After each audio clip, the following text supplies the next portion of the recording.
মাছ তো অনেক রকম মাছ রান্না করে খেয়েছেন, এভাবে মাছ রান্না করে খেয়ে দেখুন, অসম্ভব ভালো লাগবে।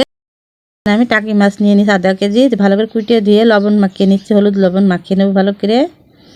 মাখিয়ে নিয়ে কড়াই গরম হলে দিয়ে দিচ্ছি তেল। তেল গরম, একটু লবণ দেব, লবণ দিলে মাছটা লেগে আসবে না।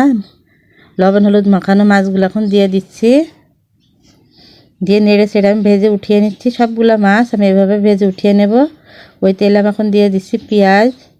পেঁয়াজগুলো একটু ভাজা হয়ে আসলে দিয়ে দিই আদা রসুনের পেস্ট, একটু কষিয়ে নেব গন্ধ যাওয়া পর্যন্ত। দিয়ে টমেটো, এখন দিচ্ছি বাটা মশলা, এখানে জিরা, সরিষা বাটা, একটু কাঁচামরিচ বাটা দিয়ে দিচ্ছি। এখন দিয়ে দিচ্ছি মরিচের গুঁড়া, অল্প একটু পানি দিয়ে ভালো করে আমি কষিয়ে নেব। মশলায় তেল ছেড়ে আসলে এখন দিয়ে দেব টাকি মাছ ভাজাগুলো, একটু কষিয়ে নিয়ে পরে আমি এখন ঝোল দিয়ে দেব। এখন ঝোল দিয়ে দিচ্ছি, এটা নেড়ে ছেড়ে ফুটে উঠলে নামিয়ে নেব। ভাজা মশলা দিয়ে রেডি।